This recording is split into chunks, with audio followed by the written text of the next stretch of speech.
From the CAL FIRE Information Center, I'm Scott McLean with the Fire Situation Report for Monday, August 7th, 2017. As you can see behind me, the current stats: last week, 258 new wildland fires burned. To date, this year, we're looking at 3,994 fires, burning a total of 220,623 acres. Last year, same period of time, we're looking at 3,027 wildland fires, burning a total of 140,095 acres. It was another busy week for firefighters, with California seeing over 330 new wildfires across all jurisdictions. But thanks to an aggressive initial attack, as well as some milder weather in many areas of the state, the number of those fires that were able to grow into large fires was less than we've seen over the past few weeks. In all, firefighters battled a little over a dozen new large fires last week. Let's zoom in for a closer look at some of those large fires that firefighters faced this week. First up, the Bryant Fire in San Bernardino County. The Bryant Fire started on Thursday afternoon in the city of Yucaipa and grew to just over 300 acres. CAL FIRE is in unified command on the Bryant Fire with the San Bernardino National Forest and the San Bernardino County Fire. Firefighters currently have it at 85% contained. Next up is the Red Fire, which sparked on Wednesday east of Wilson Corner in San Luis Obispo County.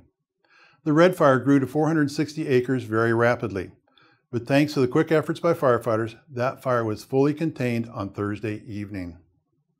Moving on to the Stewart Fire, which ignited in Riverside County on Friday. That fire started in the community of Moreno Valley and grew to a little over 100 acres. As of Saturday afternoon, the Stewart Fire is 100% contained.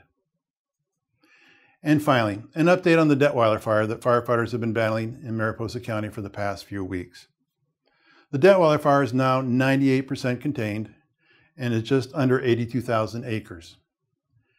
Investigators determined last week that the Detweiler Fire was sparked by a discharge of a firearm on public lands. It's extremely important during hot and dry months that extra precaution is taken whenever firearms are used outdoors. Moving on to weather conditions for the upcoming week. Most of the areas are expecting to see a slight break from the triple-digit temps we've seen over the past several weeks. However, temps are expected to see an increase as the week goes on. You can see Fresno will be back around 100 degrees by Friday, Sacramento will be up to 97, and San Diego 85 degrees. And with those temp increases will also come a decrease in humidity. You can see here Redding dropped down to 14% humidity by Friday and Fresno at 19%. There's also more lightning expected in the forecast in Northern California and the higher terrain.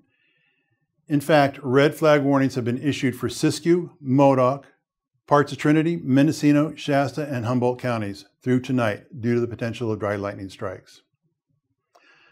Several of the major wildfires we've seen over the past month or so have led to evacuations in the surrounding communities, and we wanted to take a moment to offer some tips what to do when you're returning home after a wildfire. Before returning home, always check with officials before attempting to return to your property to ensure that it's safe to do so. Once you do get home, use extreme caution. Trees and poles with deep charring, especially if still smoking, should be considered hazardous. Smoldering holes in the ground can be full of hot coals and should also be considered a hazard. Check for embers and fire damage on the outside of your residence. Be sure to check rain gutters, the roof, and under the overhangs, the soffits, under decks and crawl spaces as well. Also, check for embers and damage on the inside of your property, including the attic. If any danger is perceived while inspecting your property, be sure to call 911. Before we close today, I wanted to bring up a couple statistics. 95% of wildfires to date have been kept at 10 acres or less. However, 95% of all wildfires are human caused, being a spark from a dragging chain, doing the right thing at the wrong time, such as mowing and causing a spark in the afternoon, and or not fully extinguishing a campfire, just to name a few. Because of this, I ask that you exercise caution when doing outdoor activities.